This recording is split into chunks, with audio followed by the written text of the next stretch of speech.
Game was a cluster though. It was played 3 times. Oh well, that's also true. Jeez, Matt Ryan is still in this game, and he has 73 overall. That's Oh, that is terrible.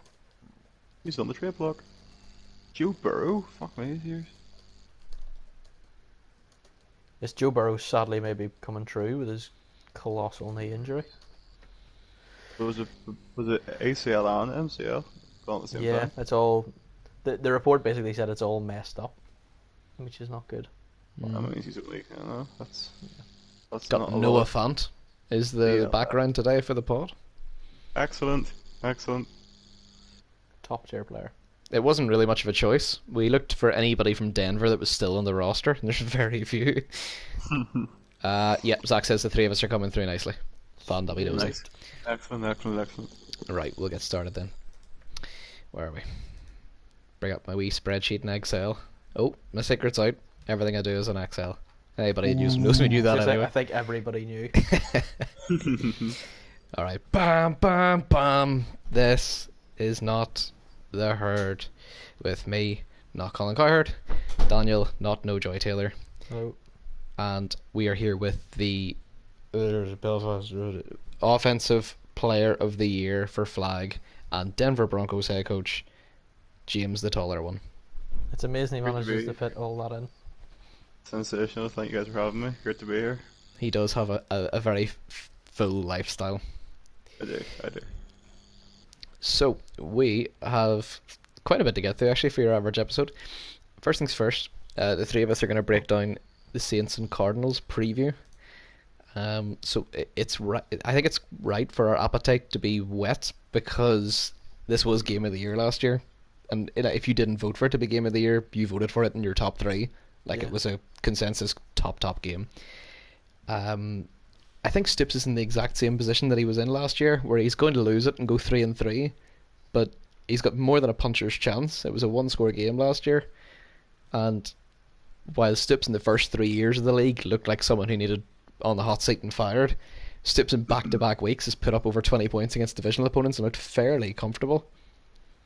Certainly, maybe I wouldn't say fairly comfortable, but certainly much different than the first couple of weeks. The first couple of weeks it was very, very concerning. And 100%. he's flipped that on its head a little bit, and he's now looking like he's hopefully gonna compete this year. Maybe not for the bowl, obviously, but certainly compete in and around that sort of area. You would like to hope that he'll be at least playing on divisional weekend after how the season's starting to go for him. He's starting to turn it around a bit, which is always good to see. He had a bit of a shaky start, but I think he's getting there now. Hopefully, anyway. I think everybody in the league, even people who are competing with him, are hoping he turns it around to the level that we expect of him. It's always good to see Sips do well. That's just what you want. It is good for the league. It is Good very for good. the league, exactly. Stips is great. And he's a great watch. I love Sips' games because it's just that right mix of chaos and panic, and in those sort of nuclear fusions and fissions comes up so that golden moments that just emerge from those chaotic plays. When was the last time you watched a Cardinals game and thought, God, this is boring? Yeah, you never turn it off in the third because, oh well, that was over. It's just not that sort of. Oh, that's another one. When was the last time you got to the end of the third and you're like, just like I predicted, this is happening? Yeah. Yeah, I don't think I've left a Cardinals game thinking anything other than, fuck, that was something. Like, Well, that happened. Just looking at the PvP schedule, for Adam, it's pretty straightforward. He plays Stoops next, who he's never lost against, but Stoops has always played him dead close, and then he plays Niall, who he's never lost a regular season game with good internet against. James, you play... I don't say the words good internet and James in the same Oh sentence. no, Not I'm putting necessarily. James Cameron on the radar. James Cameron plays host to Arizona in week 11. Looking forward to that. I I really was am. about to say, what are your thoughts on that game and the Arizona team in general? Stiffs. Well, to be fair, you can say the exact same what I said about Nick. I sat and watched film on Nick for a decent 6 hours over the course of a few days, and I said to myself, "Yep, I'll have Nick figured out here. Put 35 on him, at least shut him out, call it a day." But you can, there's something about PvPs in this league. It's a bit like big games in like actual Premier League football. Is that none of what you've seen before matters, and it's just a totally different kettle of fish. I thought I had Nick planned out, and Nick just give me something else. I think I have Stoops figured out, but with that said, I'm Until you planning face for him, and then you're like, wow. until I face him, and I suddenly have no idea. I can't see where it's looking at. I don't know where the balls are going to be coming from, pass or run. Everyone's got a plan until they get punched in the mouth. Is how I'll end that little comment. Or hard sparred in the mouth. Or hard spot in the mouth, I can't say. I'm just looking at the league here. Just an interesting stat. It's also a great chance to get a dig at him, and I love it. Do you know that no coaches, Stoops has lost 2 CPU games. Nobody else in the entire league has lost a CPU game. The only other negative result of the CPU is John's tie with the Colts. That was a bad game. That is a great reflection on how far the league has come in the Isn't it? past. Because I'm looking at the losses here, and everybody's Stoops is the 2 CPU losses. Your losses to John. James Earls has lost 2 games, but it's to Zach and Adam. And Nick's only loss has been to you.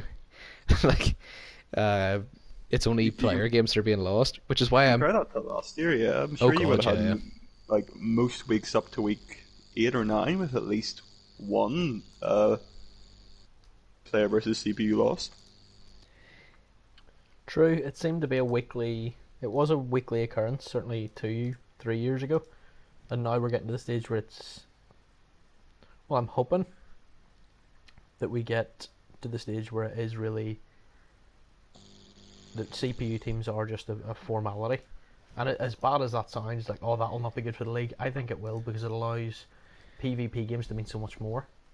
Yeah, 100%. You It know, should be a it- talking point. It should be a talking point if someone loses to the CPU. With Yeah, in the it should, at this podcast. point, yeah. Well, I'll put it this way, James. You said that by this stage last year there would have been a load more defeats. Here are the defeats to CPU teams, same period, first 5 weeks. So Niall lost to the Browns, but he didn't play that game. It was simmed when he was England. He lost to the Bucks. You lost to the Chargers and the Bengals. Stoops lost to the Jags. Zach lost to the Skins, the Eagles, the Chargers, and Nick lost to the Eagles, Chargers, Bengals, and Bills. So there was a hatful of CPU defeats across 5 different coaches at this stage last year. There you guys. Great work. Great work. Perspective. Mad. Zach's taking a huge jump this year. I'm getting to that. To say that for the NFC East. Yeah. But on the Stoops randomness point, Stoops is the only guy who's lost to a CPU team, which should make him massive favourites to beat Adam. It's just that kind of 20-sided die roll, like, oh, here he comes. The most Completely erratic. unpredictable thing. Exactly, yeah. Unreal. Everything James Cameron has watched has suggested that he will not beat Adam. So when he beats Adam, then we'll be like, I wow. mean, So yeah, let's get on to the NFC East actually, just while you're talking about it there. absolutely. Looking forward to it. So Zach has taken the leap. I would like to make. I mean, we've been critical of Dallas in the past in this podcast. I am going to stick my oar in and actually defend him a little bit because 3-2 sounds really bad when he was 5-0 this time last year, but it's not that big of a pullback. And Washington and Philadelphia are 0-10 combined. We're not talking about them. They're shite. They're about 2 weeks away from being eliminated. It's so bad.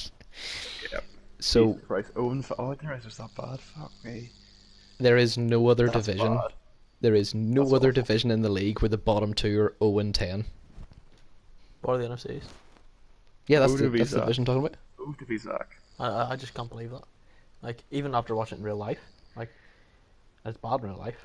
The NFC East division has 8 wins, and 5 of those are Zach's, and 8 of them are all user wins, which is just insanity. It's the. I mean, I know there's 2 player Surely teams both in it, them get but out of the division. with Because if you're James Earls, you're guaranteed 4 wins. Eagles and Washington. 4-12 will not get you out. Yeah, well, I'm No, that's not assuming he's going to win especially- another game. Like, Well, I mean, 2 of his 3 wins have come against the Eagles. But surely what I'm But saying is it guarantees you, even if he loses to Zach the second time, you're 4-2 in your division going into the playoffs. I'm Surely with wildcard tiebreakers, that's quite a telling good. you right now, there is no guarantee there's two teams coming out of the East.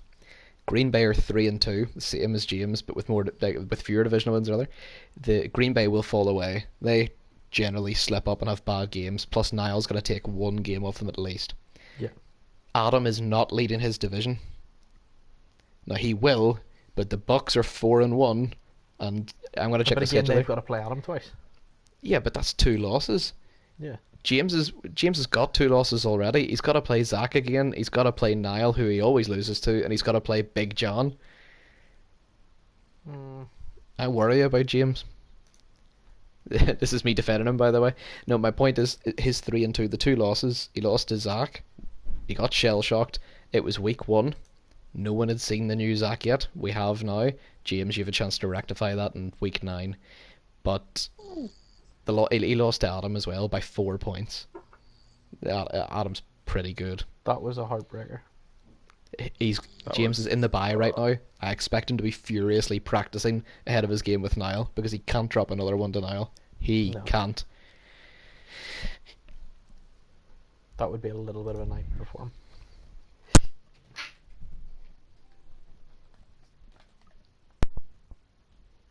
So what's next? That's the NFC least. This is very poor. We need to talk about points per game. So I dropped this into the group a couple of good few days ago now. I did some calculations over the last last 4 CFM seasons. So there's quite a bit of scope. This isn't just randomly what happened last year. It's the last 4 seasons of CFM.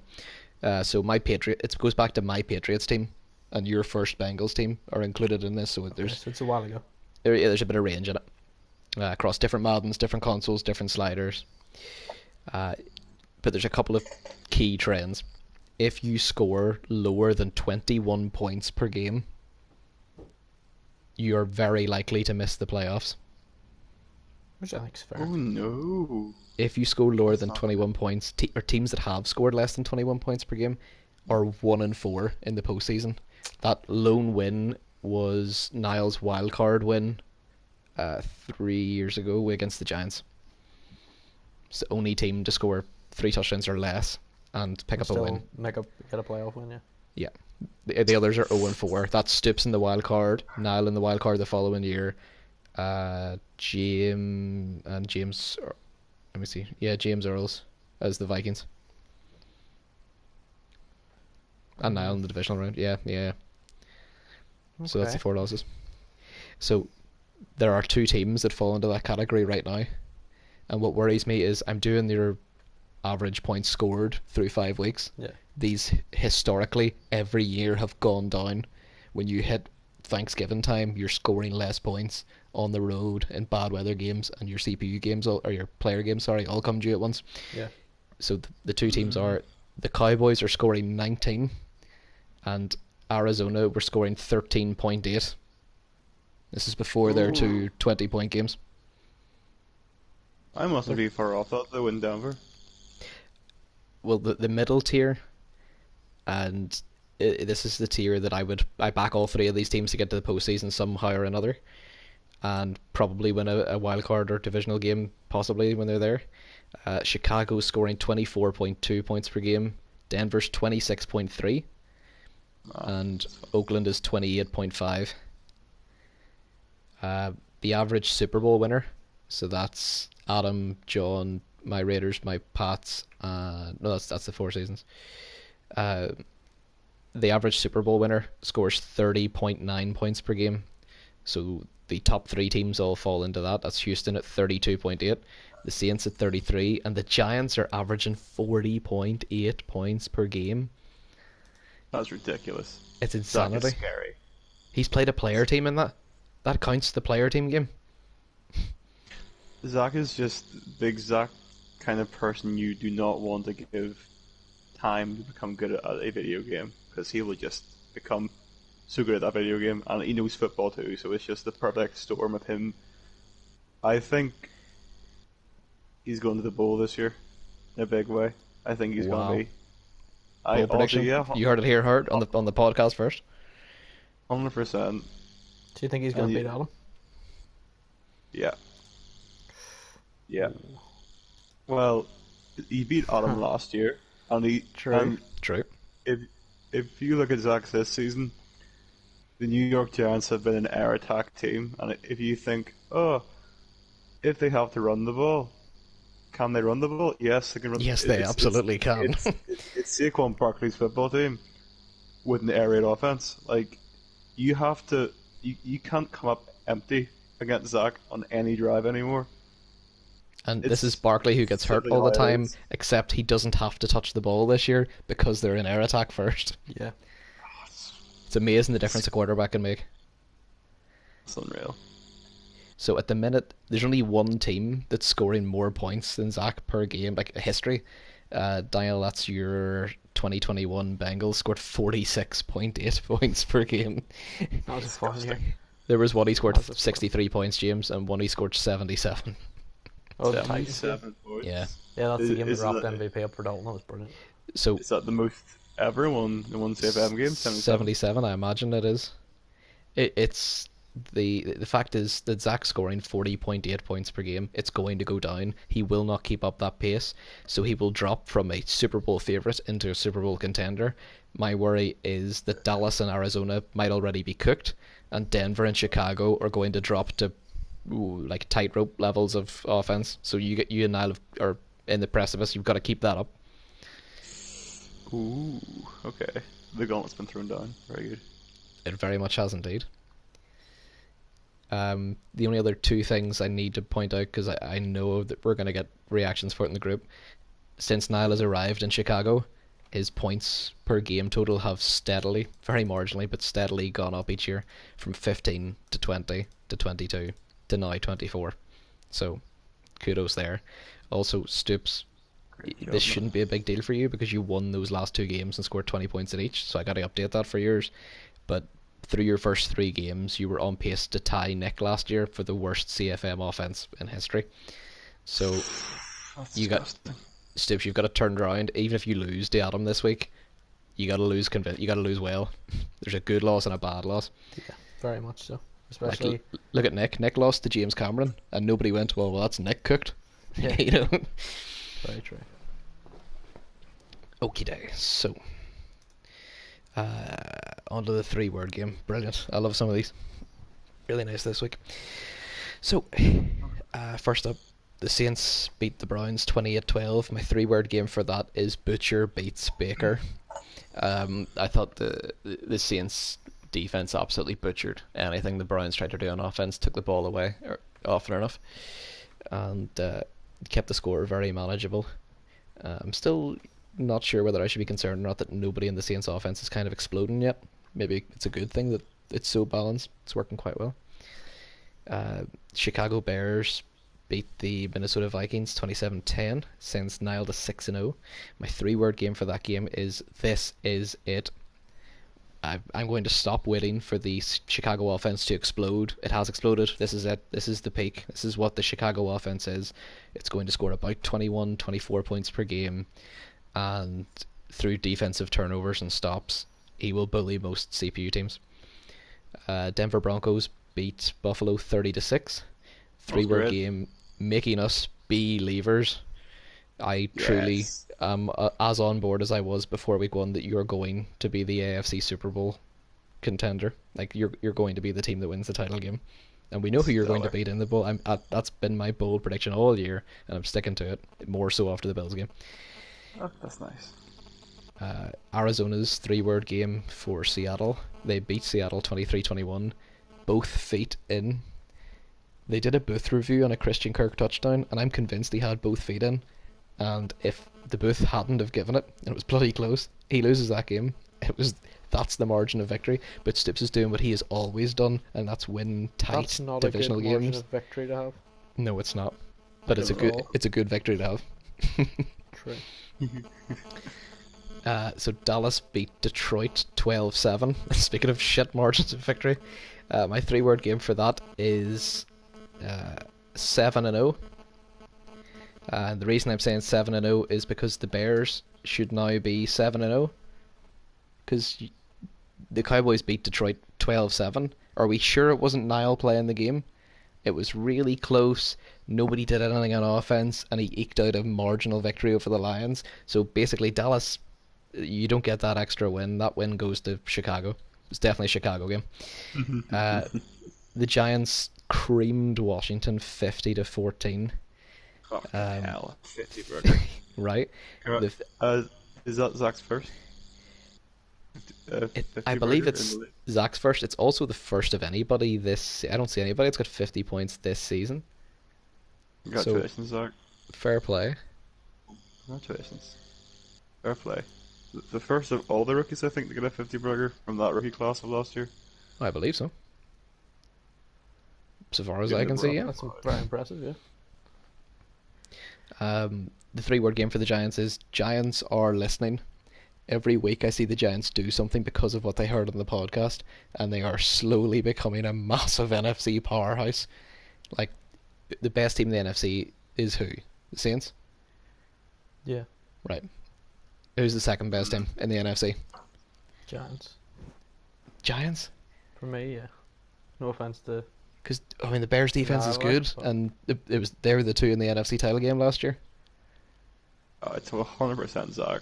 Yeah, he's hot all of a sudden. If only there was a game where Zach played Niall this year and we could figure out who the best team is. Up, sweet, week 12.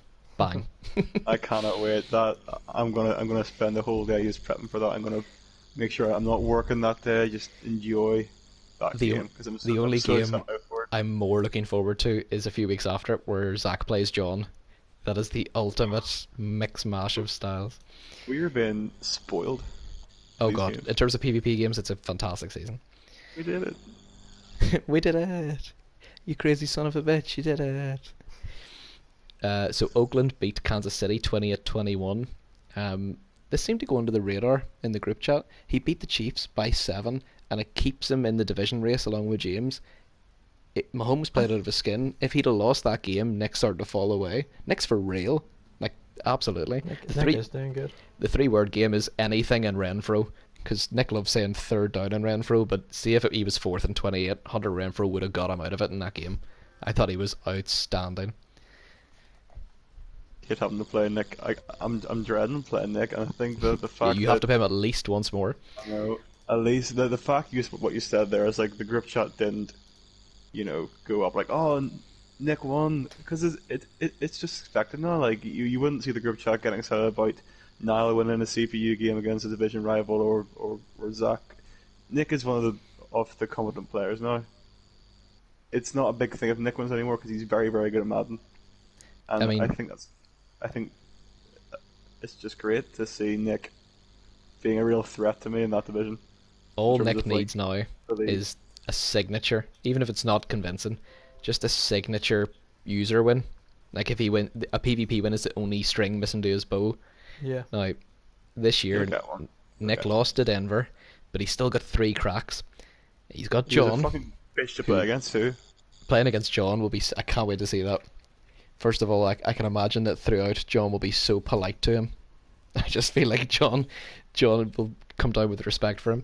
He plays James Cameron again. That was a 5-point game the first time around when it was a 35-point game last year.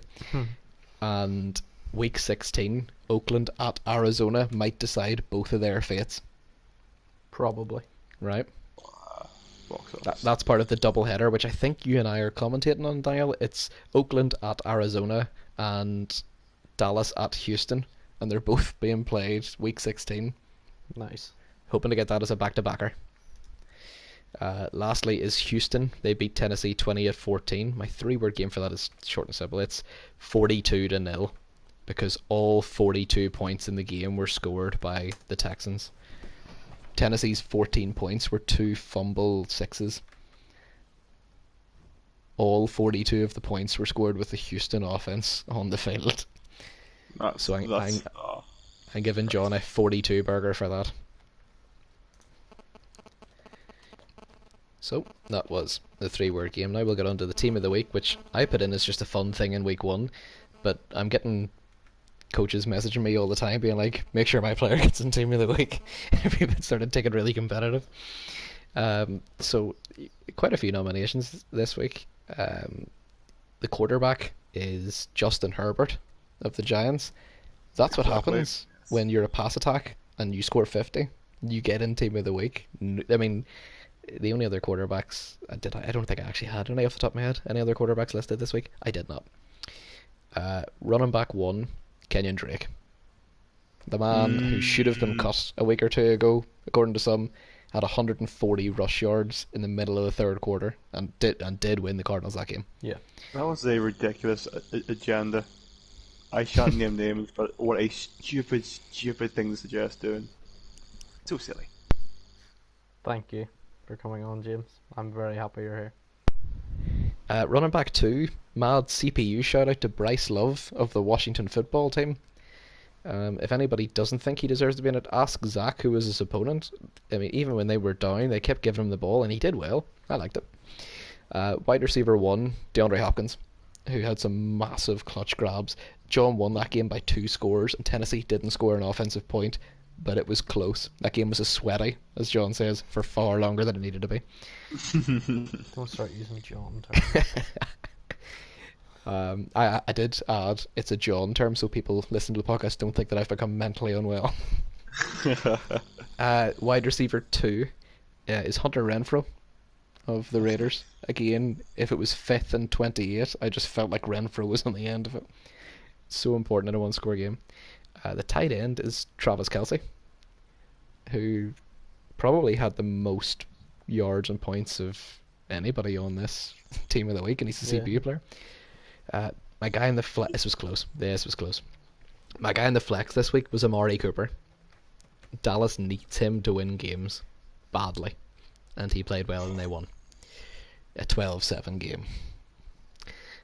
Defensive lineman was Jeffrey Simmons of the Tennessee Titans, who had two 80-yard fumble return touchdowns.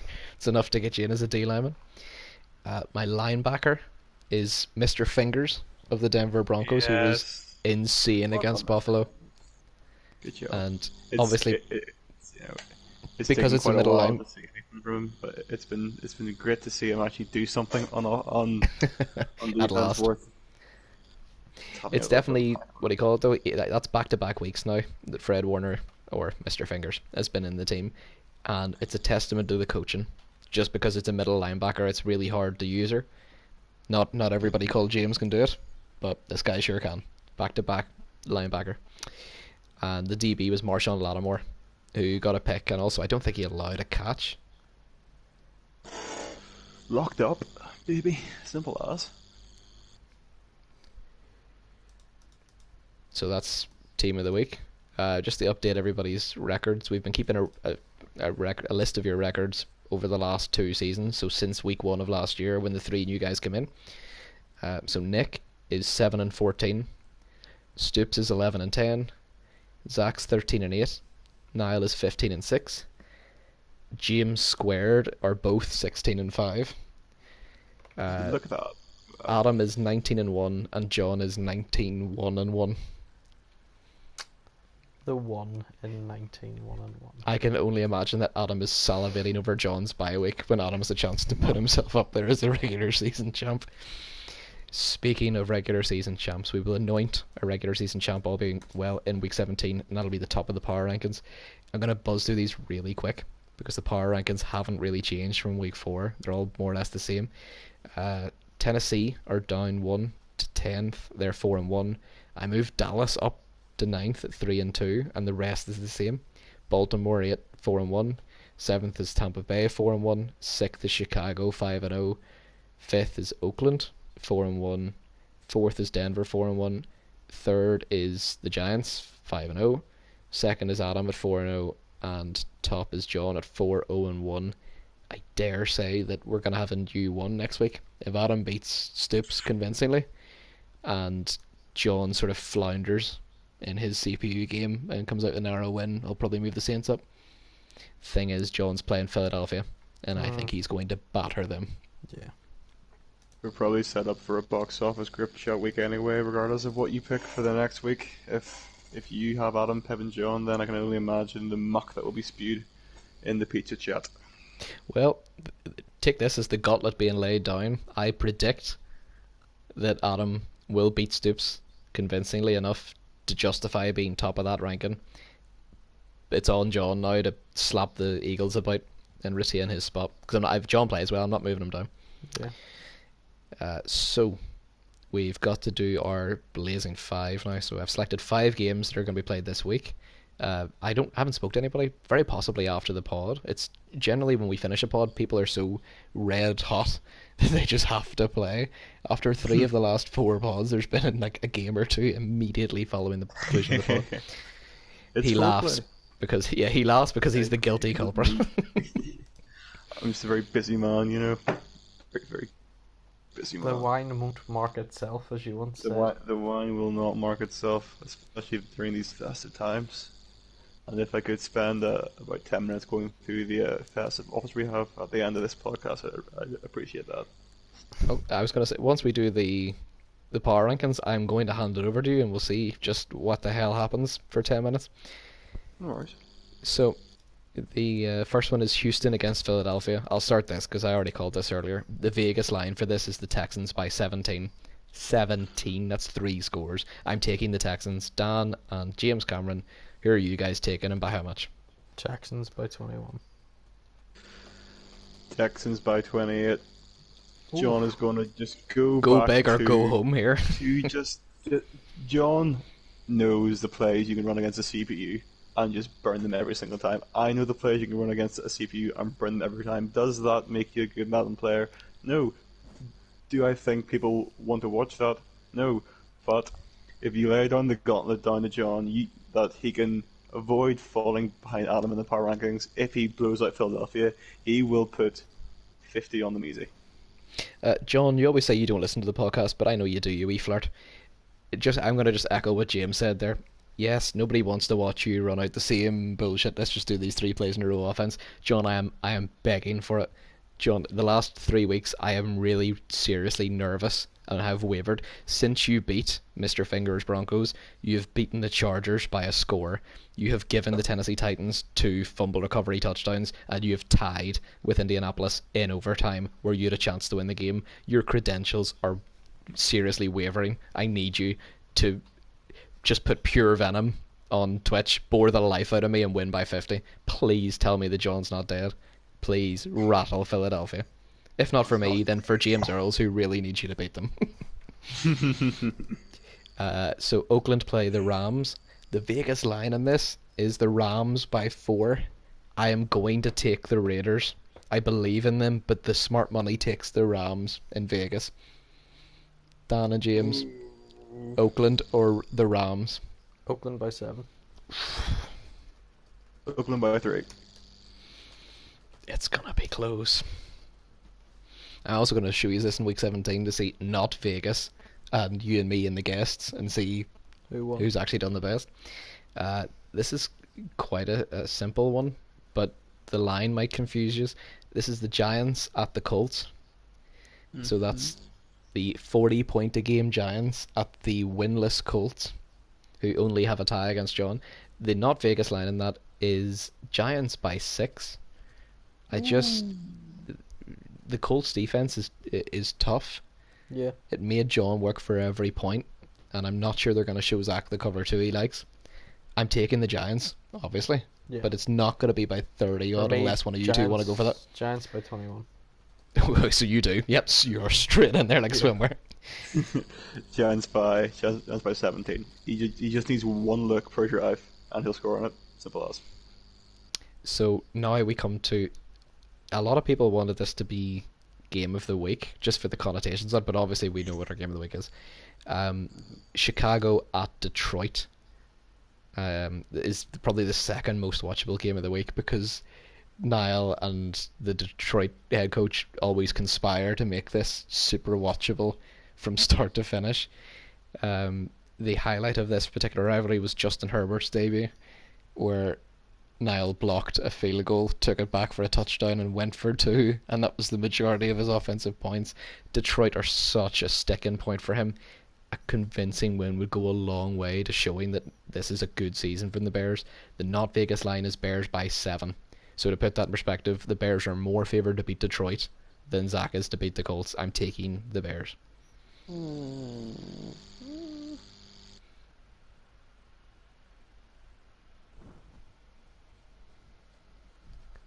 I don't know, because I've seen him for years play the Colts. Hmm? Who are the Bears playing? Oh, the Detroit Lions. I thought you said the Colts. Oh no, I was gonna say I've seen him for years struggle against the Colts, although they sort of are the NFC North Colts. I bet, yeah. So he thinks he's gonna struggle. That makes me think he's gonna struggle. Yeah, that's always the way with Niall, though. Oh, this is a tough game. It's the same as the Bucks. If James Niall Cameron is went so for his much game better. went, I'm going to do shit this week. Part of me would think, I think he's gonna do shit this week. Like Niall always talks himself out of a win against the Bucks. The Bucks' mystique is gone. They're good against CPU they've been teams, pumped far but too many times now. yeah, their win against Stoops this year is like their only win in the last 18 games. They're And not as who good did as- they beat 18 games ago? Niall's Bears. Go on, tell me. Yeah, but he talks himself out of wins sometimes. The only game this year he has said beforehand that he was like, oh, I don't know about this, was the Jets game that he accidentally won with the last second touchdown. I'm taking the Bears by the Lions, but again, we're going to have the same questions, which I won't be asking, by the way, because I've already said Bears by 3. this is my expectation of the Bears offense now. You're taking Bears by 3? Yeah. Bears by 4. I feel like he's just done that to one-up Daniel. Bears by No. 3.5. Probably. You should see what I'm gonna predict him to win by next week. You're bloody well to one off well. I know, waiting for the next time James Cameron's in a blazing 5. Broncos by 50, and if he doesn't, he's shite. Make my 77-point win seem like an overtime field goal. So, the not fakest line on the game of the week, which is obviously Saints at Cardinals, is Saints by 9. So that's a 2-score win, but not huge. I'm taking the Saints.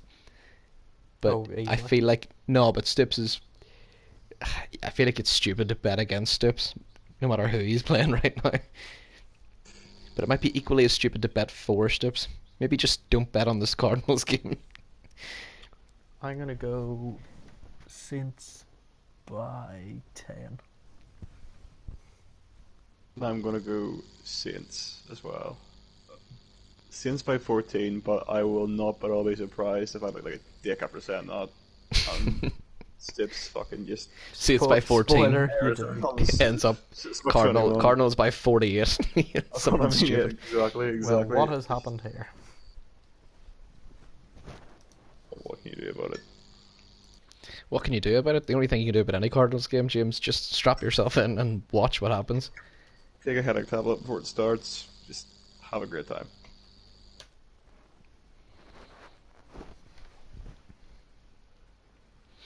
So, power rankings? Oh, I did the part. You are not listening this week at all. We have You done the wake up. power rankings.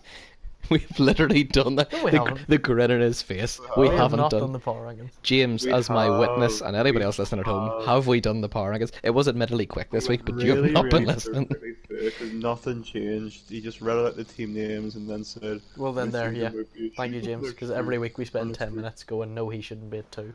But okay. There we are. Just before we get on to turning James loose, which we might live to regret, Definitely will. just some quick housekeeping issues.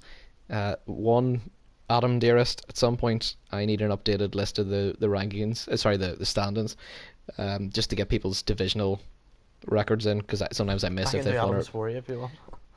what's that? His division order. Oh, yeah, he's 6-0. He hasn't played a game yet, but he will be 6-0. But guys, I need the ticker on in games. Only Adam, I think, this week I seen had the ticker on. If you don't have the ticker on, I can't see other results. And then my power rankings are all out of whack because it's like Houston are 7-0-1 in their division. The Colts are 0-2. You're like, oh, they just haven't played for 5 weeks. Is it COVID keeping them out? Or so just before I turn this over to James, then I'm going to keep going back to this. Zach said this in week 1, and I'm fascinated with it now. Zach is convinced that there is a chance that we can have all player teams in the postseason. At the moment, in the AFC, Houston are the 1 seed, Denver are the 2 seed, and Oakland Yes. are the 5 seed, so they're all in. And in the NFC, Giants are the 1 seed, Bears are the 2 seed, Adams now the 5 seed, and Stoops, for all his doubters, is the 6 seed. So James Earls is out. Hair. The reason James Earls is out is because he lost to Zach. That is the tiebreaker right now. That's what's keeping him out, and he's the 7th seed, so Let's it hope is we're not possible. saying that in January. Things that we need to break his way. James and Stoops have both got to win games, and Adam needs to take control of the South, and the other two need to finish above the Bucks. The AFC looks like it's going to take care of itself. Nick could probably lose 2 straight at some point, because there's just so many teams in the AFC that are 1-3 with a losing divisional record that Nick's shit hot start won't be enough to sustain him without other wins. But at the minute he's looking tidy, and I think that Houston and Denver are locks for the 1-2. Like, that's going to happen. Yes, banger. No up a banger, Broncos. Banger Broncos. No disrespect to Nick at all. I don't think he's going to win the West. It's a lot to ask him to flip from 3-13 to pretty much 13-3, which is what he's going to need to win that division. At least. Well, 12-4 won it last year. I don't think 12-4 wins it this year. Probably not. Well, not for Nick anyway.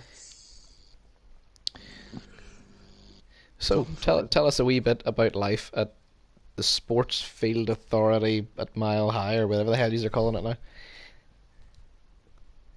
The Sports Authority we call it Mile High. Obviously, if I was the owner, there would be a different name, but we have to roll with it. Great question, actually. If you were the owner, what the hell would you call it? Because I have got to hear this. I would call it Mile High, obviously.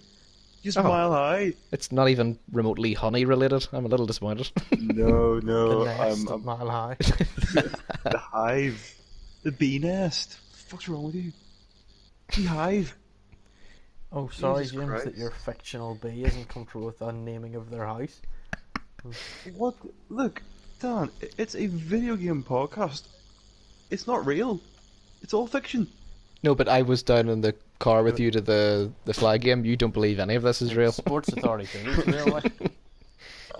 It's sad, but I've just said that only James Earls is sitting laughing at home. Everybody else is like, what the hell's he on about? I sat in that car, convinced you all we weren't real, and then dropped several footballs in the playoffs, and then went home. That was a great day for James Cameron. I was going to say, you're going to have to be more specific. But Well, he must mean year 2 of the playoffs, because I didn't put him on in year 1. Sorry. No, I'm sorry. I mean, we didn't win the game, like, so. yeah, James was really would have been cool the real about that. turning point. You're insulting the reigning, defending offensive player of the year, so you're right. Yeah, you would have been shite 2 years ago. That's the rules. Sorry, yes. In response to your query as to how we The feel nest. over, I'm not going to respond to that provocative language, Dan. How we are feeling You over. know fine at- well by now, James, that's not me using provocative Dan, language. are you going to towards let me finish? Dan, No. Dan, thank you, mate. No. We feel great. We feel really, really good I'm not about gonna where let you finish. where That's we just are. not gonna happen. We've I feel we like did mum have and the dad same- are fighting. Please stop. It's actually dad and uncle. We did have a It's been a hell of a rather show this big week, though. I've been quite happy.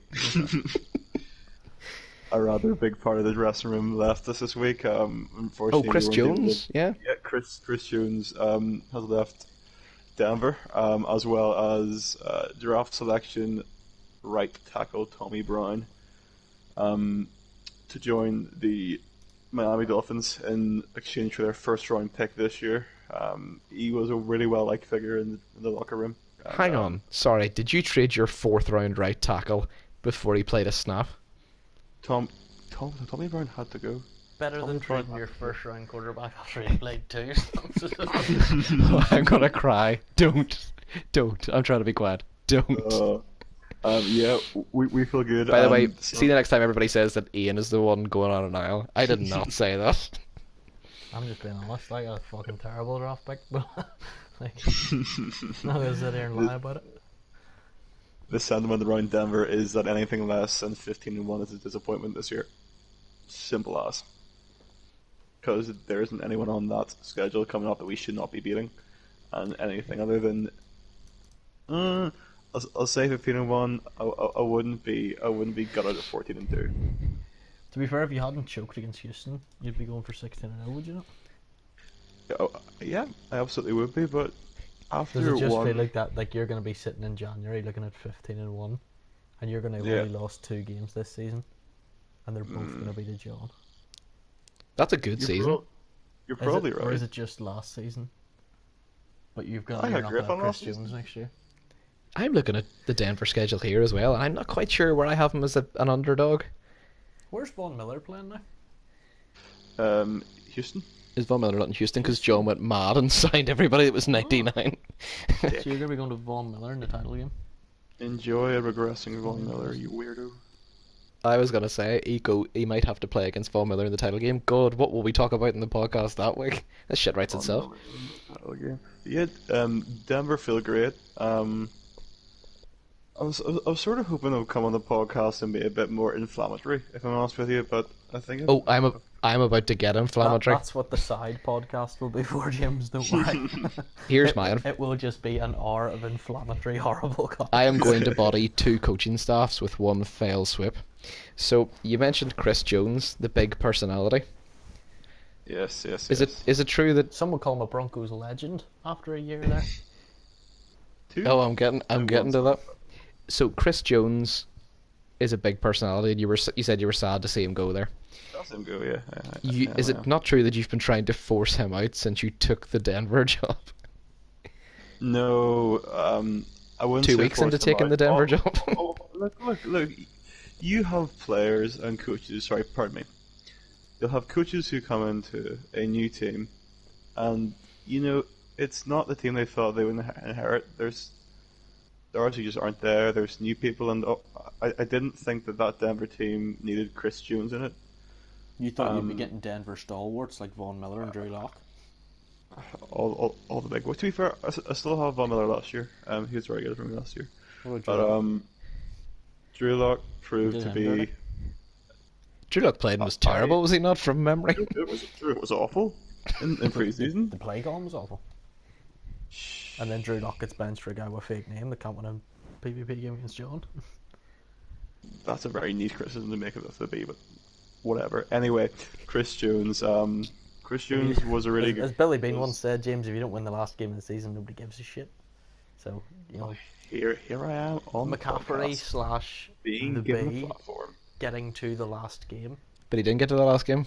I mean, he was within a hair's width. Well, it is Having lost an AFC title game, I you am one of come the within only a people that hair's has width not of- criticised him for this. If you come within a hair's width of greatness, you're not great. No It one's is saying he's simply good.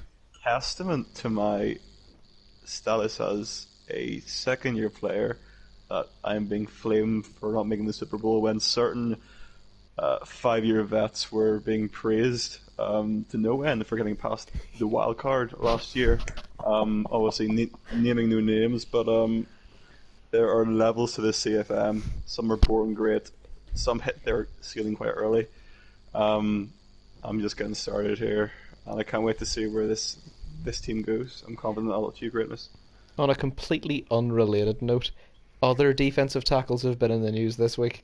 So, Fletcher Cox has, well, it's public knowledge now, that Fletcher Cox is probably leaving Chicago at the end of the year. Apparently, the Chicago coaching staff is contemplating trading him before the deadline, but they're not giving it serious thought. It's just, if a fantastic offer comes up, they'll flip him. Yes. He's been described as a Chicago legend and someone that they want to retire as a Bear. What? Yeah, I mean, I already know Dan's thoughts on this, which is why I'm bringing it up. James, I want to hear your thoughts on this. What are your thoughts on Niall accidentally drafting someone 18 months ago who is now supposedly a Bears legend? You talk about culture at clubs and teams. A whole lot of that is built, and a lot of that is to do with who's about the club, the players, the coaches, even their history. I'm not gonna sit here and shit on Niall any more than I already have. But Not to name names, remember? Well, in terms of history, he's got a shit quarterback and great linebacker, so he's pretty much doing Chicago proud.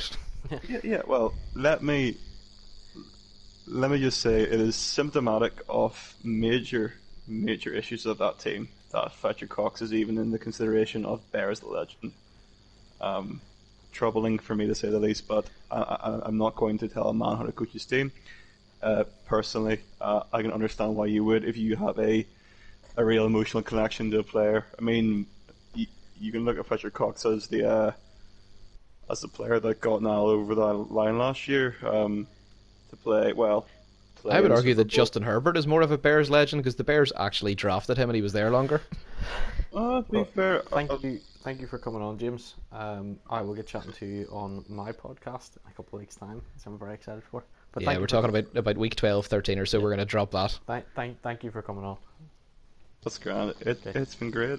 It's been great, and I wish all the lads listening great success this year in the league. It's been an absolute Hope pleasure we do having you on. really well for take you. it easy, man. Enjoy your bye week. There, guys. Bye bye. See you, dude.